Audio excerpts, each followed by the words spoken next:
I was never very result oriented. मैं भगवान को जब प्रे भी करती थी तो मैं ये करती थी कि भगवान मुझे उस मुकाम तक तभी पहुंचाइएगा जब आपको लगे कि मैं उसके काबिल हूँ। और ये मैं दिल से मेरे मन से ऐसा ही एक भाव रहता था। आई was the only child, so I was very homesick also. तो कई बार ऐसा लगा कि आई शुड क्विट नाउ। गाना चला ये हौसला कैसे रुके, ये आरज़ू कैसे झुके, तो बस उससे मुझे एक वो मिल गया, एक सशक्तिकरण मिल गया। I thought the divine is talking to me. तो ऐसे छोटी छोटी चीज़ों से I use to always draw inspiration. जब मैं बहुत छोटी थी तो एक बड़ा कॉमिक सा इंसिडेंट है कि मेरे स्कूल में जो हमारे तत्कालीन एसपी साहब थे वो एनुअल फंक्शन में चीफ गेस्ट आए थे, तो उन्होंने बड़ी अच्छी स्पीच दी। बट ही देन अनाउंस कि नेक्स्ट डे स्कूल बंद रहेगा। Then I thought this guy is very powerful, he has the power to shut off my school. तो एक ओरिएंटेशन वहाँ से था। जब ये कठिन दौर था तब लग रहा था why me, why this difficulty at the start of my career, why myself. लेकिन हाइंडसाइड में you are always, like I said, able to connect the dots. अगर आप अपने हकों के लिए लड़ना नहीं जानते तो आप किसी और के लिए भी नहीं लड़ पाएंगे। आप ओपिनियन सबका लीजिए, लेकिन आप डिसीजन अपना बनाइए। नमस्कार, बहुत स्वागत है आपका। और आज जिस प्रोग्राम के साथ मैं आपके सामने हूँ उसको लेकर थोड़ा डायलेमा है मेरे मन में कि उसका नाम क्या दूँ। क्या उसको अफसरनामा कहूँ या फिर उसको पॉडकास्ट विद शरद कहूँ।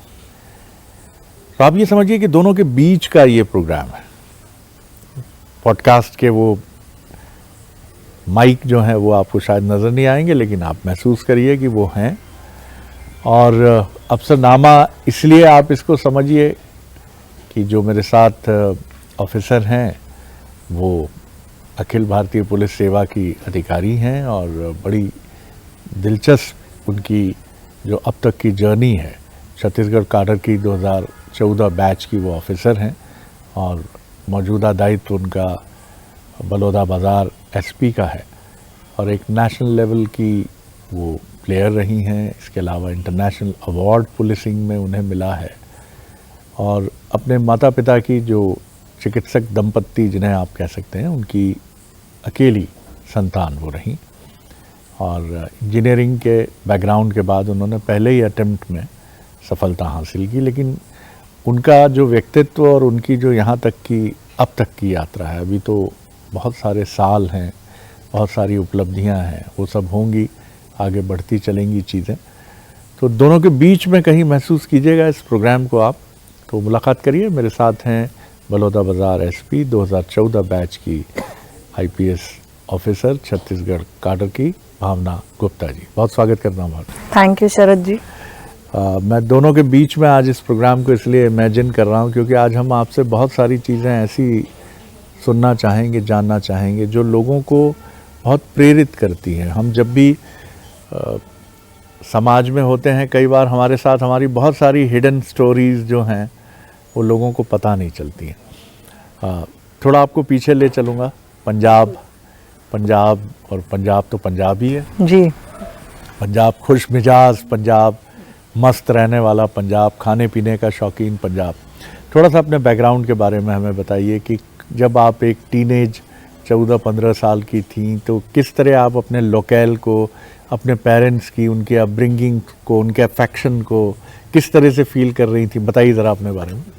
जी शरद जी, पहले तो मैं आपका धन्यवाद करती हूँ कि आज आपसे मौका मिल रहा है ये सब एक्सपीरियंसेस शेयर करने का। और जैसा आपने कहा कि कुछ बातें शेयर करने से अगर किसी को प्रेरणा मिले तो मेरा सौभाग्य होगा।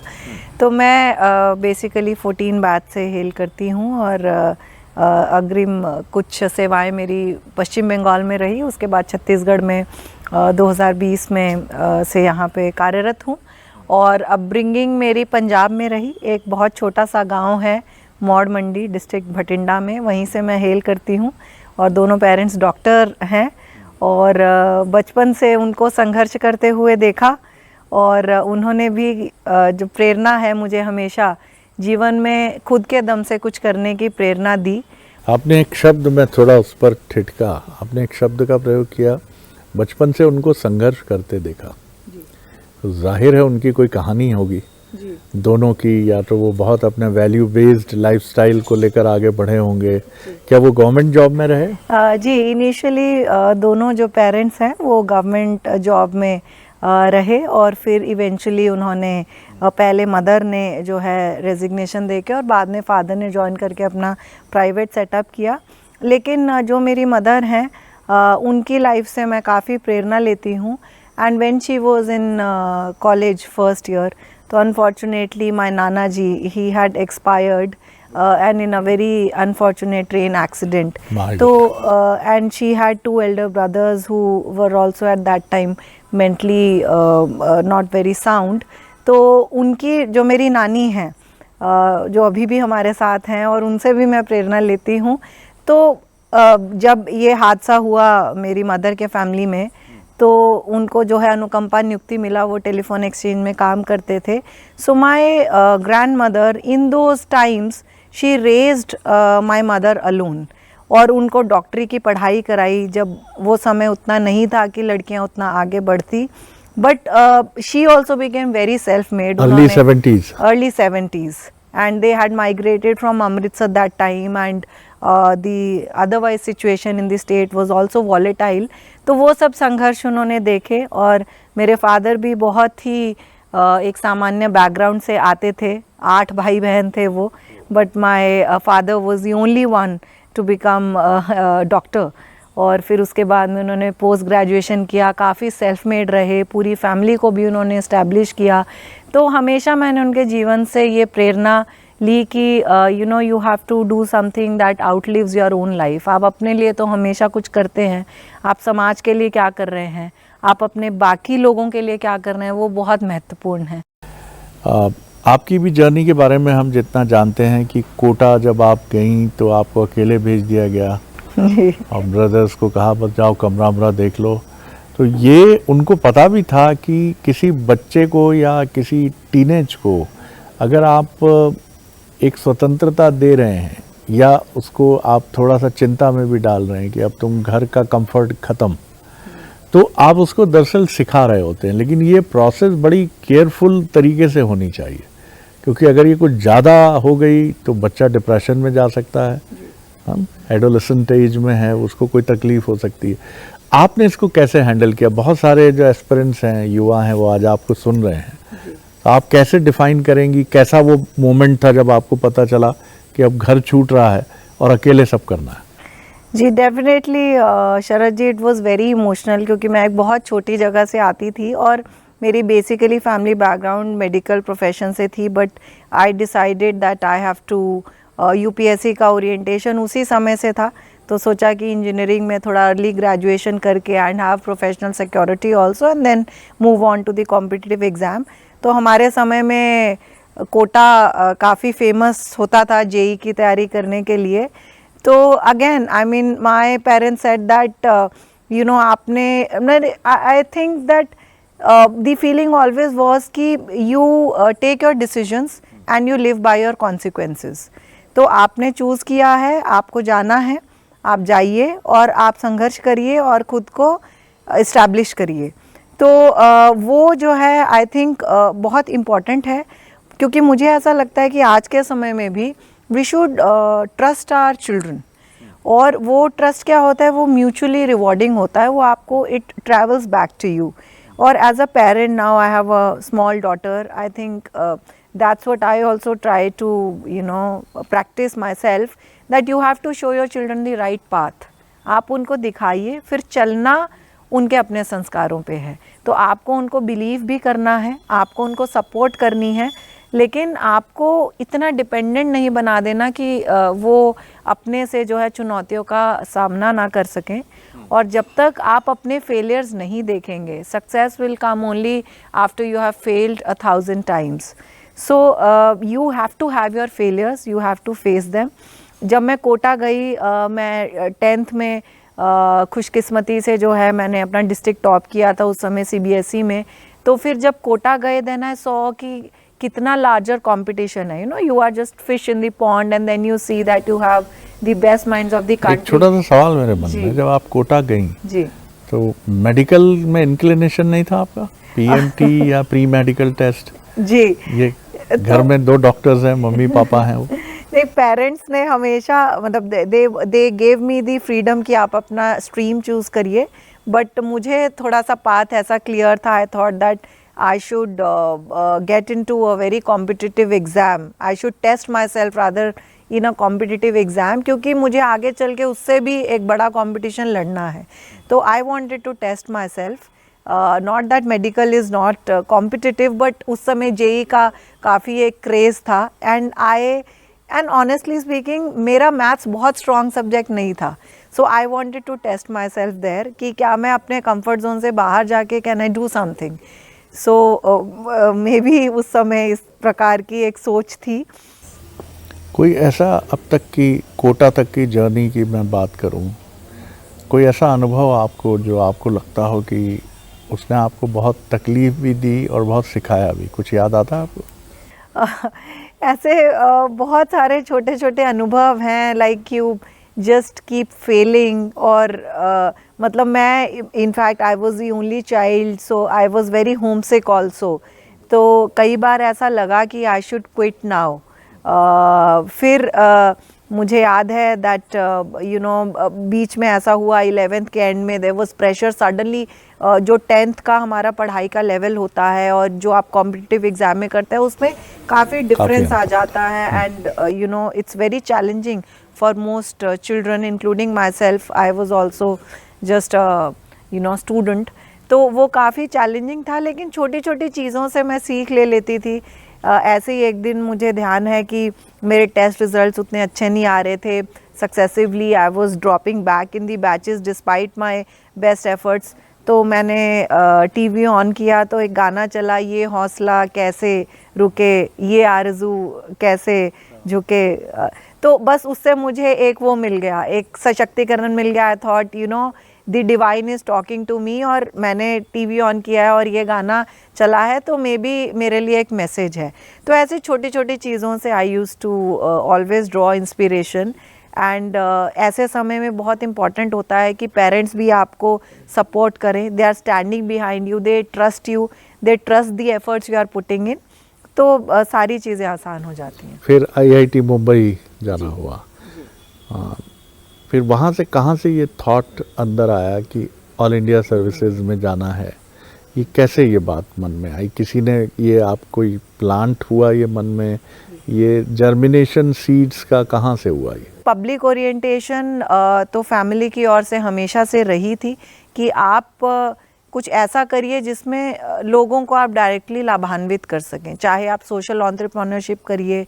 सो I explored lot of things in my final. I did second year में I had the chance for doing a foreign internship also, तो रिसर्च में भी मैंने कुछ एक्सपीरियंस गेन किया। उसके बाद जब 4th ईयर था तो there was special train journey जो टिस ऑर्गेनाइज कराती थी, Jagriti Yatra. So that was a train journey that would take you throughout the country, और जो सोशल एंटरप्रेन्योरशिप में बहुत अच्छा कर रहे हैं उनसे एक रूबरू वो एक प्रोग्राम था, तो उसने भी काफ़ी मुझे प्रभावित किया। So then parallelly all these things. और एक बड़ा, जब मैं बहुत छोटी थी तो एक बड़ा कॉमिक सा इंसिडेंट है कि मेरे स्कूल में जो हमारे तत्कालीन SP साहब थे वो एनुअल फंक्शन में चीफ गेस्ट आए थे, तो उन्होंने बड़ी अच्छी स्पीच दी, काफ़ी उससे इंस्पिरेशन हुई। बट ही देन अनाउंस कि नेक्स्ट डे स्कूल बंद रहेगा। Then I thought this guy is very powerful, he has the power to shut off my school. तो एक ओरिएंटेशन वहाँ से था, और फिर कुछ ऐसा करने का कि जिसमें आप डायरेक्टली लोगों को लाभान्वित कर सकें। Then slowly I thought that UPSC can be one way through which you can serve the people directly, if not this then maybe some other way. फिर यहाँ से ये सफ़र शुरू होता है, और सबसे पहला काडर जो आपका रहा वो रहा पश्चिम बंगाल। और कितना वक्त बिताया आपने वहाँ? लगभग 6 साल।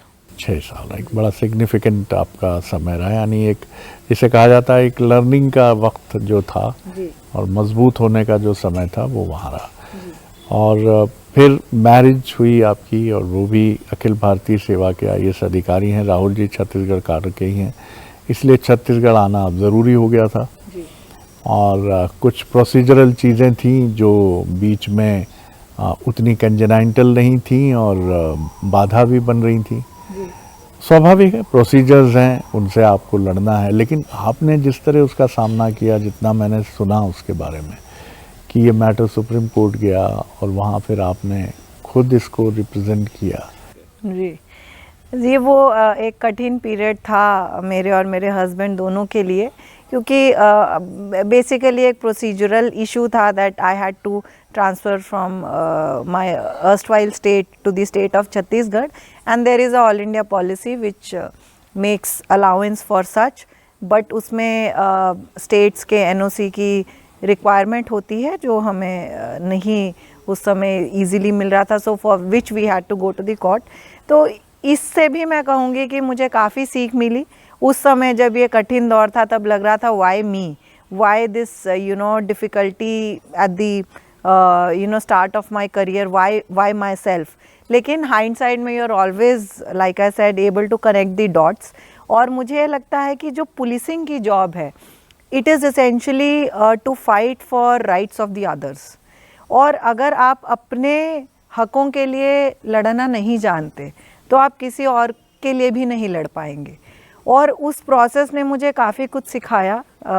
मुझे एक जुडिशल प्रोसेस का जो एक फर्स्ट आई व्यू है अर्ली इन द करियर, वो भी मिला कि एक पेटिशनर के लिए जो अपने हक, मतलब अपनी किसी भी बात को लेके what he feels right is going to the court, तो प्रोसेसेस क्या हैं, आपको कैसे लड़ना पड़ता है, लीगल भी मुझे लगता है उसमें मेरी काफ़ी स्ट्रेंथनिंग हुई।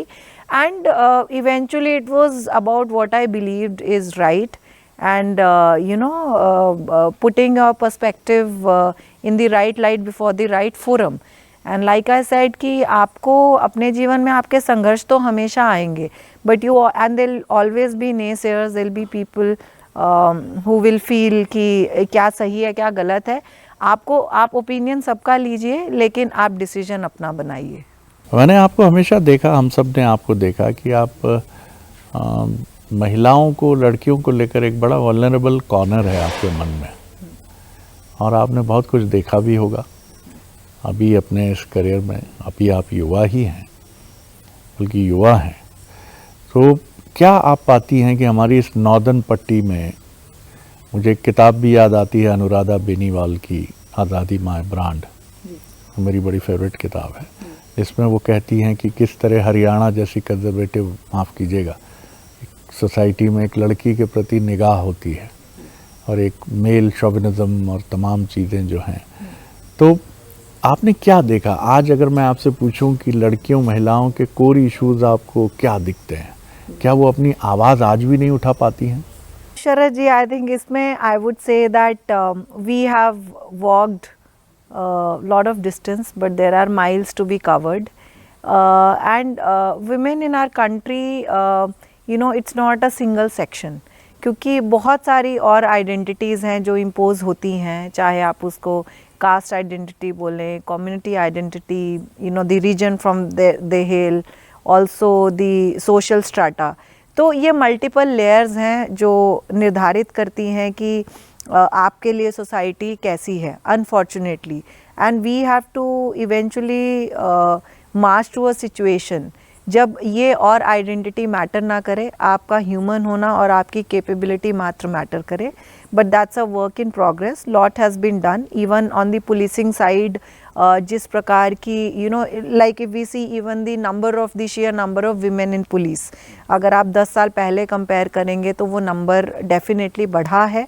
और वुमेन ऑफिसर्स का कुछ लोग कहते हैं कि it is difficult, it's harder for you in field, but मैं ये कहती हूँ कि आपकी acceptance in field is much better also, because you can use your sensitivity, you can use your calmness as your strength, provided जो कुछ traits हैं जो मुझे लगता है कि महिलाओं में इनग्रेन्ड होती हैं। ठीक है, a women will be much more caring, that's something that's God gifted. तो उस चीज़ को अगर आप अपनी ऑर्गेनाइजेशन में यूज़ करते हैं, that comes out to be your strength. और मुझे एक चीज़ जो हमारी आईपीएस की ट्रेनिंग में बहुत अच्छी लगी वो ये है कि पहले दिन जब आप वर्दी पहनते हैं तो आप ऑफिसर हैं. The academy is chiselling out an officer out of you. तो आप फ़र्क नहीं पड़ता आप मेल हैं कि आप फीमेल हैं, और the same metrics are there for both of you. And I think that is what our society should also learn, that we start looking at everybody in terms of their capabilities and in terms of their strengths. But that said, there's a lot of way that we need to cover. But बहुत proud feel होता है जब कोई भी बच्ची अच्छा करती है मेरे डिस्ट्रिक्ट की, मतलब मुझे बहुत प्राउड फील होता है. बिल्कुल ठीक बात है. वो अपनी खुद की सक्सेस से सीधा जुड़ जाता है और वही प्रसन्नता होती है कि एक और लड़की जो है वो आसमान की तरफ बढ़ चली है.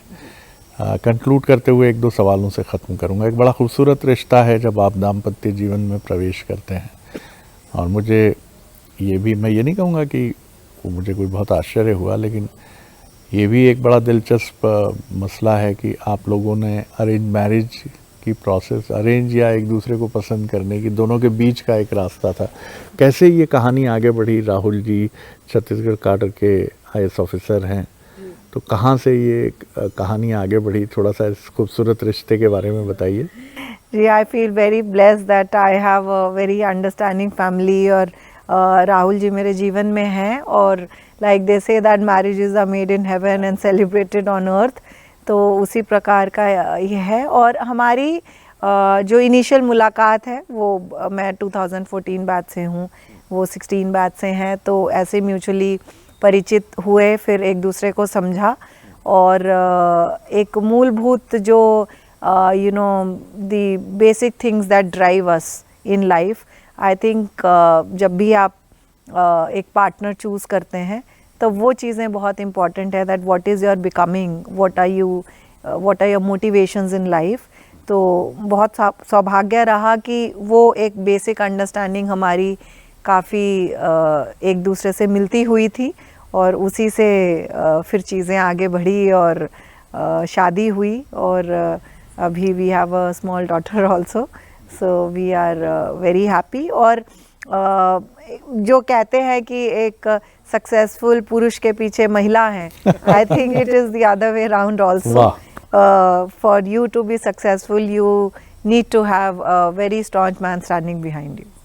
मध्य प्रदेश कैडर के दो आईएएस ऑफिसर्स की कहानी भी आपकी तरह रही है, और वो मजाक में कहते भी रहे मुझसे, तेजस्वी नायक जी और स्वाति मीणा नायक जी. तो जो स्वाति जी रहीं वो सीनियर रहीं, जी. आप 14 बैच हैं और राहुल जी 16 बैच हैं. जी. तो वो तेजस्वी जी मुझसे कहते थे कि मैडम आती हैं तो मैं खड़ा हो जाता हूँ, मतलब एक लाइटर वेन में. जी, yes. तो आप लोगों के बीच में भी कभी इसको लेकर बात हुई कि आपने कभी ऐसे ही मजाक में कहा मैं 2 बैच सीनियर हूँ? नहीं, इनिशियली हमें ऐसा सौभाग्य मिला कि जो मेरी पहली डिस्ट्रिक्ट पोस्टिंग थी, जहाँ पे मैं एज एसपी सूरजपुर थी, वहीं पे मेरे हस्बैंड जो है सीओ ज़िला पंचायत थे, तो हमें साथ काम करने का भी मौका मिला, और थोड़ा सा मुझे बॉस बनने का भी मौका मिला. तो वो अच्छा था. अच्छा था. और मुझे लगता है कि गृह लक्ष्मी हमेशा इस भूमिका में होती हैं, और उसमें कोई डिस्पैरिटी की बात नहीं है, कोई अंतर की बात नहीं, ना अगली पिछली बातों की बात है. इसीलिए हमारे यहाँ कहा भी गया, यत्र नार्यस्तु पूज्यन्ते रमन्ते तत्र देवता. स्त्री का जहाँ सम्मान होगा वहाँ देवताओं का, ईश्वर का वास होगा. कैसे आप ज़िंदगी को देखती हैं? अभी भी मैं देखता हूँ कि टचवुड फुल ऑफ लाइफ हैं आप, और उतना ही वैल्यू सिस्टम भी मैं आपके भीतर देख रहा हूँ. अभी भी आप चीज़ों को वैसे ही देख रही हैं. जैसे मैं राहुल जी के बारे में बात कर रहा था तो मुझे लगा कि आप शादी के समय में लौट गई हैं जी. आप वही एक चेहरे पे लज्जा रही, एक वही संकोच रहा. तो ये बड़ा, माफ़ कीजिएगा, क्योंकि आप जिस जनरेशन से हैं उस जनरेशन में भी ये बहुत, मैंने इतना नहीं देखा इसको, और आज की जनरेशन में तो और कम हुआ है. वो मैं अच्छे बुरे में नहीं जा रहा हूँ, वो डिबेट में नहीं करूँगा, वो सोसाइटी के ऊपर है, और ना उसमें कोई ख़राबी भी मैं इस तरह की एज सच देखता हूँ, जब तक कि वो नुकसान ना करे इंडिविजुअल को और सोसाइटी को. तो आप कैसे देखती हैं इसको कैसे इंटैक्ट किया आपने? जी Sharad ji, I feel that like I really believe जो कहते हैं कि you know simplicity is the ultimate sophistication. तो आप जितना सरल और सामान्य रहते हैं उतना ही आपको लोगों से जुड़ने में आसानी होती है। आप अपने काम को बेहतर समझ सकते हैं। आप अपने सबॉर्डिनेट्स की जो परेशानियां हैं उसको वो इतना ओपन फील कर सकते हैं कि they can come up to you and share. And I feel that if somebody is coming up to you and sharing his sorrows, not his happiness, so surely you are a person of consequence. And apart from that, I always believe कि you know आपका एक ही जीवन है, उसमें आप कितनी lives और जी सकते हैं, वो बहुत महत्वपूर्ण है। सो हमेशा कुछ नया आप सीखते रहिए, कुछ नया करते रहिए। मैं शुरू से मैं हमेशा कहती हूँ कि मैं पुलिस सर्विस में नहीं होती तो शायद स्पोर्ट्स में अपना एकदम प्रोफेशनली स्पोर्ट्स में अपना लक आजमाती। और हमेशा से स्पोर्ट्स मेरा बहुत प्रिय रहा है। Even before my UPSC interview I remember I was playing basketball then for my district also and then later on for my academy and for the team of for IIT Bombay also. तो उसके एक दिन पहले, interview के एक दिन पहले, my parents said कि आज आप मत खेलिए, you know if you will enjoy yourself, you have your UPSC interview tomorrow.